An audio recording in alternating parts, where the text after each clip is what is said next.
going on, Jeromes? Happy Saturday. Happy beautiful weekend. Enjoy this day before Sunday. Historic U.S. Bank Stadium. Vikings going to beat the Buccaneers 1-0. Getting it done. It's going to be a lot of fun. So, Q&A video. We got a lot of questions tossed in. Now, we pared down some of them because a lot of the questions were sort of repetitive. So we left the top one in, and we'll go from there. So if your question didn't get asked or answered, it's probably a similar question there. Drew Smith, if the NFL were to expand, which cities do you think would be on the short list of consideration? Probably St. Louis. San Antonio has always been threatened as an NFL destination, as we Vikings fans know. Well, it would be nice if Las Vegas got itself a real team. I've always said ABQ, Albuquerque, just because I would call them the ABQ Azules, which is Spanish for blue, and they'd have amazing uniforms as an homage to Breaking Bad. Let's see here. RM Fujiwater. At what point in time do you think Addison becomes wide receiver 2 this season, next? If next season, I think that KJ and Addison will have an amorphous wide receiver 2, wide receiver 3 relationship, and I would love to keep KJ on a reasonable deal. Like, honestly, if KJ gets a Metellus-like extension, I wouldn't be mad at that at all, man. Keeping the 3 deep going, man. But I do think that Addison's ceiling is higher than KJ's right now. Sheldor, the meme god. How do we feel about the Vikings in week 2 against the Eagles? Usually a tough matchup. Can we expect to beat them? They're probably going to be underdogs for sure. Probably, I don't know, 3.5, 4.5 points somewhere in there. But I mean, we'll see what happens with the Eagles, with new coordinators and change over there, but they're dangerous. I mean, the defense is damn good. Georgia North, as well as Jalen Hurts and AJ and Devontae Smith and Goddard. I mean, they're amazing. And frankly, they have one of the best offensive lines in the league, if not the best. So it is going to be a tough game, but I would love to roll the momentum and parlay that into beating the Buccaneers and then beating the Eagles' ass on Thursday Night Football. Statement win at full strength. And if the Vikings go into Philly and beat the Eagles, that would be a far more impressive win than the Lions beating the Chiefs down 2 of their top 3 players. Kyle Enstrom. Initial depth chart has Ivan Pace as a backup. Do you think this is true, or are they just going to unleash him week 1? I love views. Keep him up. Skull, thank you. I mean, unofficial depth chart's unofficial. Flores has already said that Pace will get in there. And if the reports are true about Osma's shoulder, I think that you may see Pace more and more week 1. Danny, how do you think Kevin O'Connell, adofo-mensah handle Kirk's contract situation with a pending JJ extension? The fact that he's playing out his final year. If Kirk lights it up this year, do you think we extend him again, or is that ship sailed? Love the kind of skull. I think if Kirk plays well this year, I think that they will extend him. I think that Kirk will realize that he'll be 36 next year. And obviously, he's in a great spot here with Kevin O'Connell heading into year 3. And then you got JJ and Addison. And hopefully that offensive line is improving around him. And it seems like Kirk and Julie and the family have put down roots here in the great state of Minnesota. So I don't think that Kirk would necessarily seek going somewhere else. I think that he would have leverage absent the Vikings trading up for a quarterback next year or rolling with Jaron Hall. So I think that both sides will realize, hey, we're better together, and let's run it back for another year, maybe 2, and go from there. And Nia Vang. What do you think about Mahomes' extension for Jefferson, something like a 7-8 year deal with $35 million a year? I don't think that Jefferson would do it. And, quarterback is different than every other position. And, well, first off, actually, let's walk that back. So, Tyron Smith, I think Tyron Smith signed like an 8 or 9 year deal with the Cowboys. Left tackle, fantastic. Borderline Hall of Famer, but it was a ridiculous deal. I mean, it ran out of guaranteed money after 2 seasons, and his average was far below market very quickly. But I do think that the Mahomes deal was ridiculous too. I mean, if any player would be able to command going year to year and fully guaranteed, or 2 years by 2 years and fully guaranteed, it would be Mahomes. It would be. But I think that Jefferson will sign like a 3-4 year extension, giving him top dollar, and then just go from there. Kenny Lay, how efficient do you think Madison can be on the ground this year? Very. And I think that him as RB1, as a true RB1, I think that he can average 4.5 4.7 yards per carry, and I'll also be active in the receiving game as well. And the Vikings wanting to run the ball more. Josh Oliver, C.J. Ham, it's gonna be great. As I recall, what do you think Kirk can do in order to earn an extension this year? If he isn't on the rooster next year, where can you see him playing? I think that if he comes out and balls out, basically if he cuts and pastes last year's performance to this year, I think that he will get an extension. Absent that, you want to say Niners, but I think Brock Purdy hangs on to that job.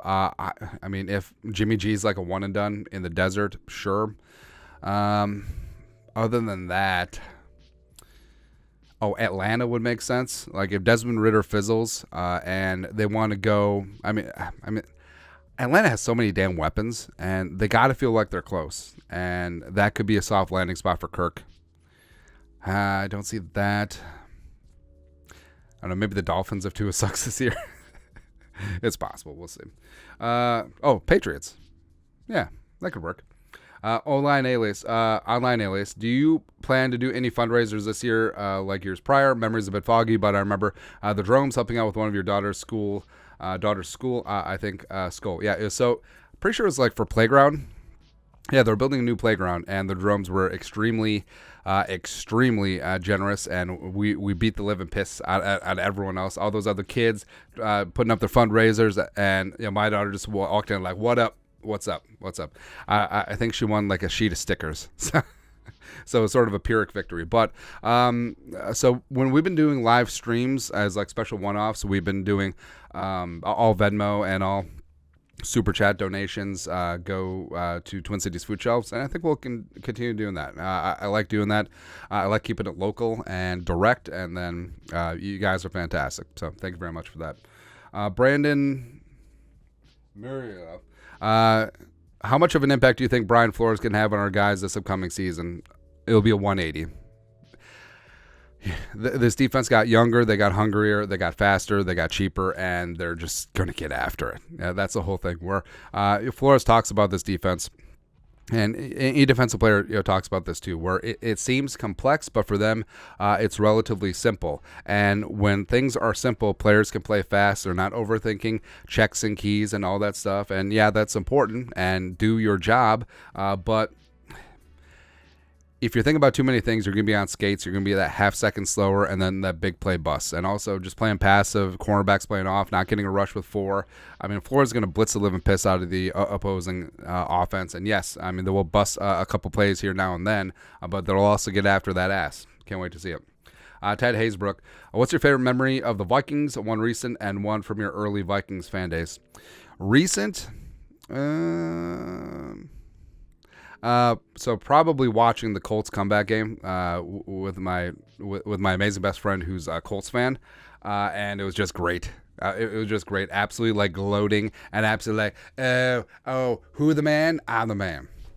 It's fantastic. Not gonna lie, at halftime I was just like very sullen, but it's all coming back. It's all coming back to me now. One from when I was young, I would say probably Thanksgiving, Randy Mouse.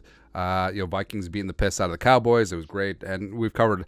I remember watching clips of Randy Moss in '96 and '97. People forget he was at Marshall for 2 years, and the first year Marshall was 1AA. So imagine Randy Moss going up against now FCS competition. Woo, come on! But he was the first player that I scouted. Doing draft work, looking through Sports Illustrated and Sport Magazine and stuff, just trying to find clips about this man from Marshall. It's great. Let's hear. Benjamin Facino, do you think the Vikings send Cousins or draft a future franchise quarterback in the draft? I think they'll try and do both. I think they'll extend Kirk.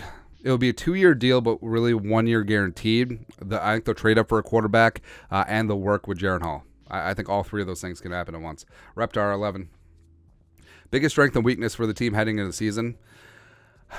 Strength, passing game with JJ, Addison, KJ, TJ, and Kirko. Weakness, say interior offensive line. Well, I'd say that there's more question marks at the cornerback room, except I really like the talent that they have there. Plus, an improved pass rush and getting after it in terms of blitzing will just instantaneously help out that cornerback room. There you go. Disc golf. Will this defense go from bottom two in the league to 15th or better? Would love to see it, and that's frankly all they need. Like if the Vikings finish middle of the table, 14, 15, 16th in defense, this team can go a long way. Traveler, what did you think about the recent Unreal Vikes drop? I have a new half sip for you if you wear XL. I will take it. I also have a hoodie on the way. I'm very greedy about the Unreal things, but yeah, I'll take it, man. I think it looks great. I love the homage to the throwbacks, and it just looks really good. And also, I like that they're actually making more this year, as opposed to I understand the whole scarcity principle, and everyone wants one because they're hard to get, but I mean they're high quality, they look good, and how about you just print money? Just print money, man. Alec Stinsland. What position of the Vikings rooster need the most improvement this year? Interior offensive line, running back. I mean, yeah, people remember Dalvin's big runs last year, but what about all of his no gain, -1, 2, 1, blah, blah, blah. But yeah, you could put some of that on the offensive line. Run defense, off ball, cornerback, and Greg Joseph. Other than that, we're really, really good. Harvey Melber. This one's a twofer. What are your thoughts on Prime Time's kid in the quarterback spot, and would you draft him? I think he's really intriguing. I think that he has that athletic upside. I think that he has a great profile as a passer, not just a thrower. I think he delivers an accurate ball. I like that he plays with a chip. Like even though obviously he grew up in a privileged environment as the son of one of the greatest football players of all time, but he still plays with a bit of an edge, and I like that. I do. Obviously, need to see more. Obviously, his Jackson State tape as well as the one game against TCU. It's a little bit collegey of an offense. A lot of easy checkdowns, a lot of swing pass, a lot of everything. But when he needs to spin it, he can spin it, and he does have an NFL arm, and he's really intriguing. Like I can't wait to see what Shedeur Sanders does the rest of the way and how the draft community views him. It's gonna be really interesting. Also, who could be a new OC candidate the next year? Since I believe Arizona will snatch up theirs a head coach position 2024 to Coach Williams and Harrison Jr. Ooh. So Gannon's gonna be a one and done in the desert, and then Wes Phillips goes out there to coach Arizona, and it brings Pops with him to consult on the defense. OC candidates. Well, I think in-house. I mean, Keenan McCardle. I think that one makes a ton of sense. And McCardle had some sniffs for some OC vacancies this last offseason. And even though in-house with the Vikings, it wouldn't necessarily be a play calling OC gig, he would be heavily involved in the game planning. And I think that would be a huge step up. And yeah, I love Coach McCardle, man. Daniel Brueggemann. Who should we get for our first franchise Jerome quarterback next year's draft? You can trade up or stay down. F it, I'm trading all the way up for Caleb Williams. And Williams, maybe he'll hold out if he doesn't like the team at 1. Let's go be that team at 1. Reunite him with Addison and Blackman, and let's go. Blake Kettler, what is in your opinion the worst free agent signings in Minnesota sports history? Man, I'd have to really think about this one. Worst for the Vikings. I mean, was Madieu Williams bad? Was John Carlson bad? I feel like there hasn't been any. Greg Jennings is pretty bad. In terms of balancing out the money versus production, yeah. But other than that, like, I know that people want to say Kirk, except Kirk's actually panned out pretty damn good. You can make a good case that Kirk has been the second most successful quarterback in team history, and that's not a homerish take. That's legitimate. Also, if Omaha Productions were to do another series, but on another position group, which would you want to see? I'd be interested in a wide receiver or a running back one. Skull. I would love offensive linemen. Like, offensive linemen, they're always portrayed as like, these big dumb oafs and blah, blah, blah, but they're not. Like, offensive line is technically the most difficult positions to play outside of quarterback. I truly believe that. They're some of the most cerebral and smartest players in the game, and that's really interesting. I like, the whole book, The Blind Side. It's like half about the Orr story and then half about the evolution of that left tackle position.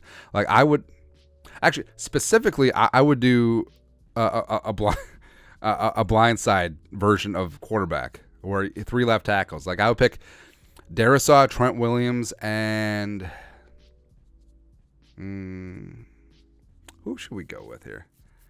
Who would be interesting? Like I would say Penei Sewell, except he's technically right tackle for now. Ooh, Tristan Wirfs switching from right tackle to left tackle. Yeah, that would make sense. Yeah. User, can you explain how waivers work? So when a player has 4 years of service or less, they are exposed to waivers whenever they're released from a team, and it's basically like a blind auction bidding, and there's an order, right? So teams. Waivers right now is the original draft order. So the Bears have number one priority. That changes throughout the season, just like your fantasy football waivers, right? And it's whoever puts in the blind bid, whoever has the highest waiver priority gets said player. Right? And if you claim a player on waivers, you have to add him to your 53-man roster. That's like 10,000-foot view of it. Rockstar Punk. How close do you think the Jefferson contract signing is? I think it's really close. I think that it'll get done within the next 10 days. Yeah. User, do you think Jonathan Taylor is going to remain a Colt and play? I think he'll remain a Colt. I don't think he'll play. I think that they'll be so obstinate at the trade deadline that they won't get a deal done. I think that Taylor will show up. I think that they'll bench him or try to put him on NFI or something like that. Yeah, I think that's going to get ugly in Indianapolis. Big Ty Chandler fan, when he was coming out of college, what do you think are his chances that he takes over the starter by the end of the season? I mean, I think that he's going to be talented, but I think it's going to be Madison is going to be like a 65% lead dog, and then Chandler, 30%, and then 5% split up between everyone else. But I like Chandler as a home run threat. I think he's a great receiver. I think he's a really good change pace back. I think that he's sort of a Kamara adjacent, type running back, and that's not just the whole Tennessee thing. But all right, so Alvin Kamara started out at Alabama, and then he transferred to Tennessee. Ty Chandler started out at Tennessee, and then transferred to North Carolina. Come on, raise up. Yeah. Miles, how much would it take to get another Aaron Donald trade for a defensive boost? Probably a 1. And I mean, hell, do it. Screw it. Travis Belmore. When B-Flow gets the Vikings D rock and rolling, is there a chance they make him a co-head coach with Kevin O'Connell 2024 and possibly beyond? Nah, I don't necessarily see that happening. Flores has been in control of his own ship. I think that he wants his own ship again. I think that he certainly will. I mean, Brian Flores is a beautiful football mind. He's a great leader of men. He's a no-nonsense, sort of an old-school throwback coach, and I mean, Flores, so he came up in the Patriots organization. He actually started as a scout, but then became the de facto defense coordinator with Bill Belichick, and then 3 years of experience in Miami, which they actually had success. And then last year with Tomlin, and then this year with Kevin O'Connell. So I think that he's really seen the gauntlet of a coaching apprenticeship. I'm not saying that he's learning a ton from Kevin O'Connell, and they're more peers than anything, but it's going to be a good partnership. Could feel it, man. Denny Bush, what is a 53-man roster cut casualty within the last 10 years so that you wish we could get back? 53. Because Marcus Epps doesn't really count as a 53 casualty since I think that he was on practice squad and then the Eagles plucked him. Daniel Carlson doesn't count because that was like week 2. Roster cut down. I mean, Kari Blossomgame has had a nice career as a fullback, bounced around the league. I believe like Tennessee and Chicago. There isn't really like a huge one. I guess if you had to go way back in the day, Rich Gannon was probably technically a 53-man roster cut from way back. Or maybe he just left in free agency. I'm not sure. There's not really one off the top of my head that I can just recall. JS, I'm going to the Vikings game at US Bank Stadium in the first time in November. What are some things I should do in Minneapolis to get the full experience? Ride the train and get peed on. Nah, I'm just playing. So, I would say Manny's Steakhouse. I would say Britt's Pub for a Liverpool game. Liverpool. Let's see, Twin City.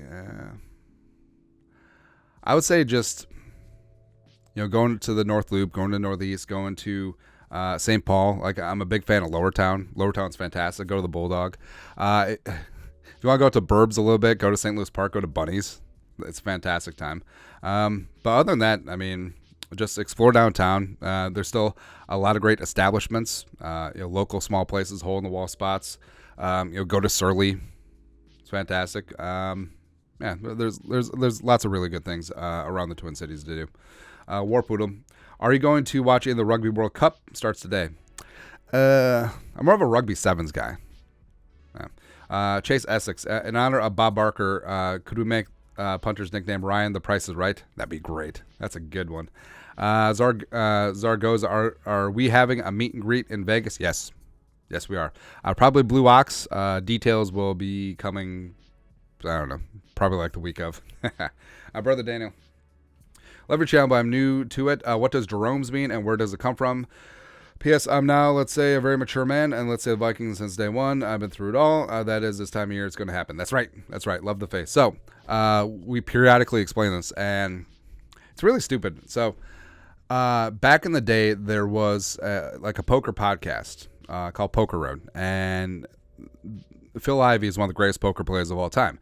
And Phil Ivey used to play underage in Atlantic City, and his fake ID was Jerome whatever, like Jerome Williams or something. So they would literally call Phil No Home Jerome. So whenever they would talk about Phil, they would say Philip Jerome Ivey, right? So I just picked it up, and it's sort of like what we do with Kirk, Jerome, Ezekiel Cousins, that whole thing, and it just sort of morphed, and then eventually just became a pejorative term for fans of the show.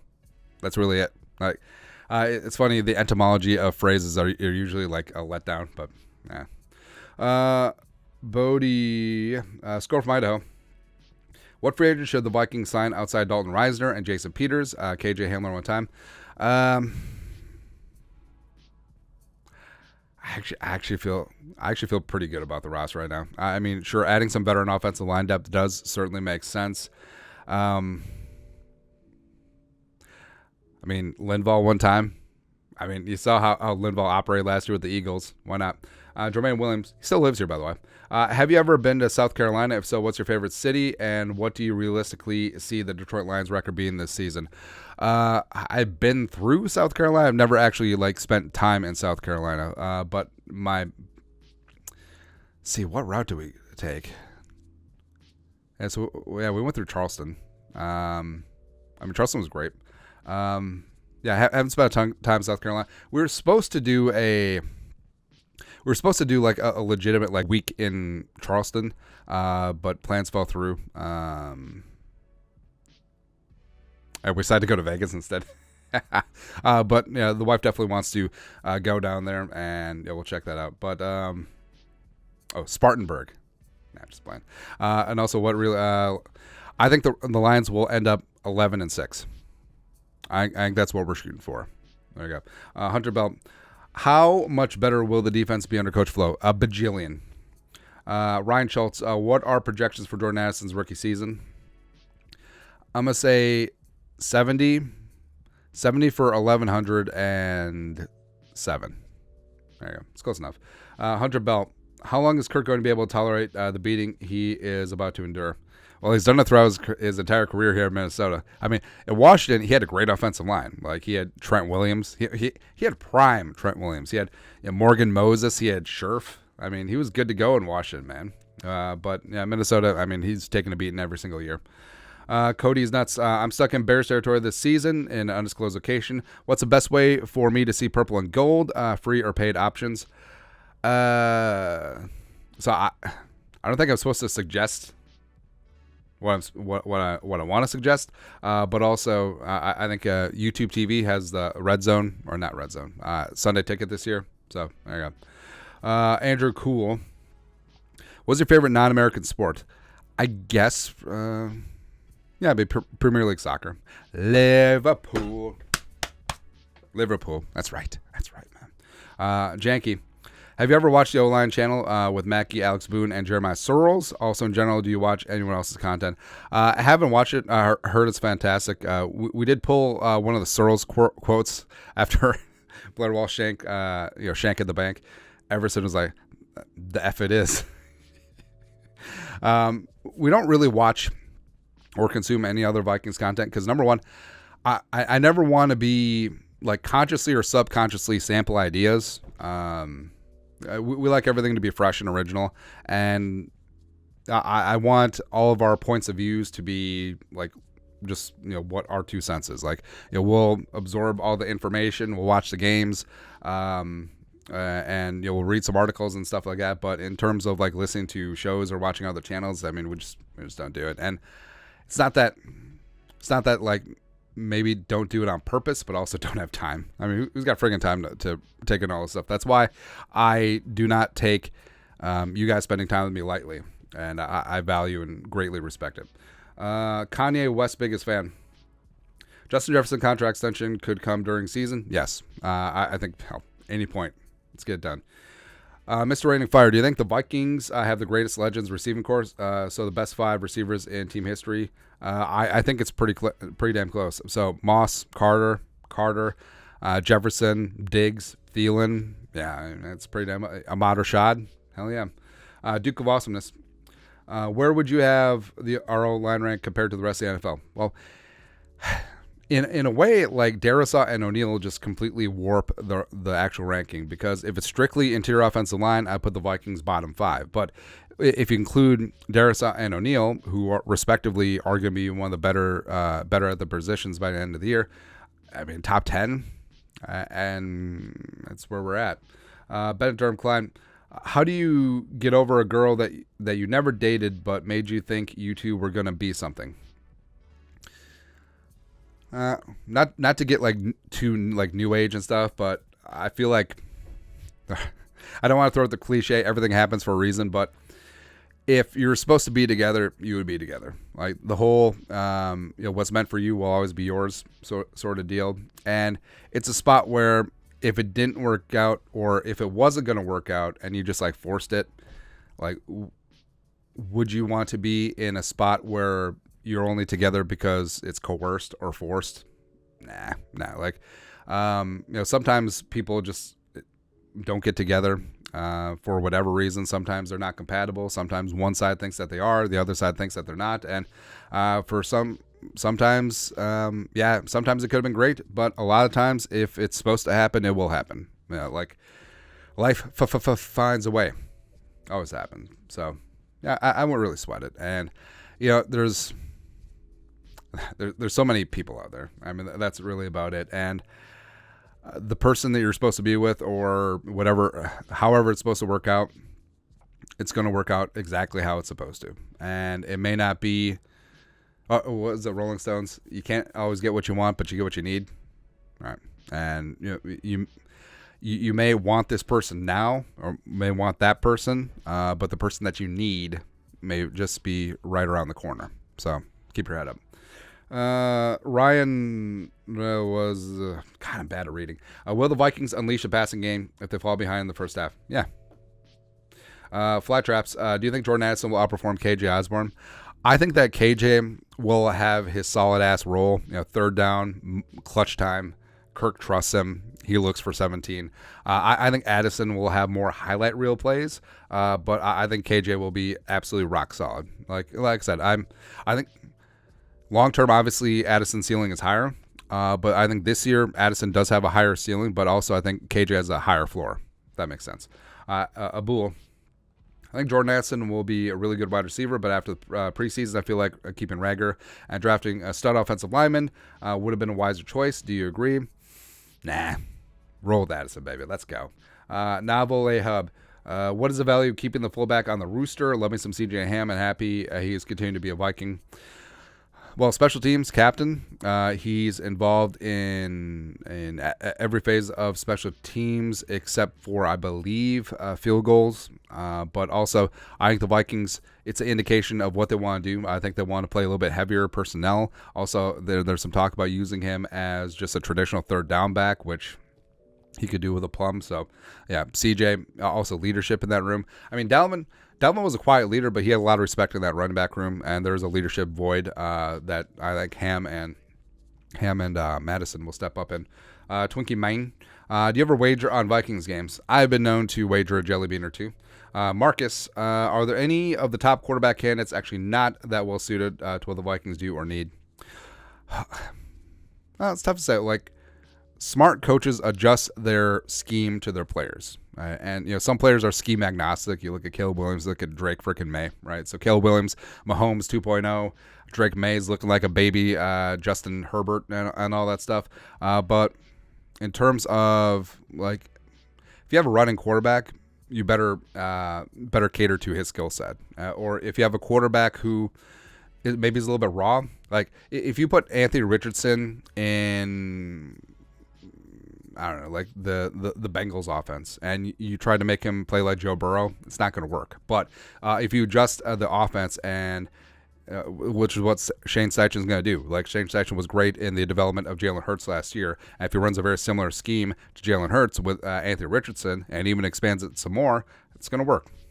So I think it's less about a quarterback that's not suited for what the Vikings want to do. Is that you get your guy, you define who your guy is going to be, and then you cater to his needs and then form the offense around him, which will be easy to do. King Fig, what was the worst first-round pick the Vikings made in the last 10 years? I mean, it's got to be Treadwell, right? Let's see, Treadwell, Hughes. Yeah, Treadwell and Hughes is up there. Barr was solid for a lot of years. Teddy, I mean, if Teddy's leg didn't fall off, I think that he would have been really solid. Trey Waynes was good for a while, a little bit. Bradbury is still around kicking. JJ, TBD, too early to say. Gladney, rest in power. The Vikings released Gladney, but it wasn't due to, like, performance.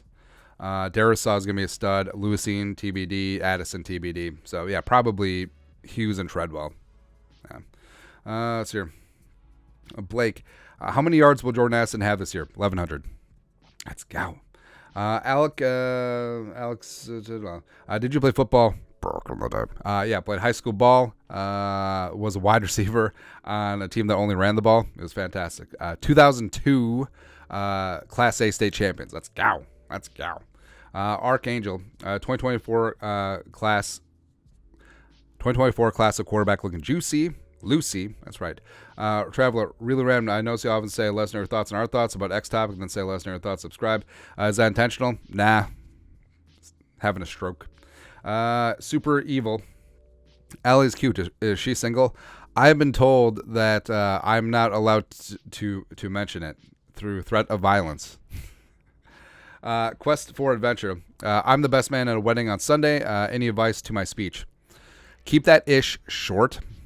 Yeah. Where that's the saying where wedding speeches should be like dresses, where they're long enough to cover the essentials, but short enough to keep it interesting, sort of deal. But I feel like people, like, they ramble on too much. There's too many personal anecdotes or too many inside jokes. I feel like you can be in and out about 3 minutes, pretty solid. Also, never use the line, for those of you who don't know me, just tell us who you are. No, it's so stupid. It's like, for those of you who don't know me, don't care. Do not care. Tell us who you are, your relationship to the bride or the groom, and then go from there. And I think that you can really condense this to keep it moving. You can talk about how your friend is such a douchebag. You can relay one drunken college story, and but tie it all back to a nice moment. And I'm glad that my best friend finally found his new best friend, or something like that, some ish like that. Have a laugh, have a moment that makes the people go aw, and then have a good toast. Health and happiness is fantastic. Here's to honor. Maybe don't do that one. Yeah. All right, there we go. In and out, short and sweet. But just do not drag it on. And do not put in stupid inside jokes. Like, hey, right? Hey, Mentos. Right, Kevin? Yeah. No, that's ridiculous. Get the hell out of here. Conan Billybone. What was King Kenne's injury? I don't think the beat writers found out. I believe it was a leg injury, but of course, preseason no injury reports, and players on IR don't need injury reports. So, yeah. That Joey Gallo, fantasy football prediction for Madison. I think he'll be top 10 in PPR scoring. I think he'll be good. James Moran. Well, first up, because I think he's going to get volume. Like I'm not saying that he's going to be like super flashy, but I think he's going to be rock solid volume play. James Moran. Do Drew Lang, the Vikings defense will be better, and why? Yes, Flores. Bo Jackson, who will step up and also they're faster and going to be more aggressive. Absolutely. Who will step up as Madison's backup? Chandler.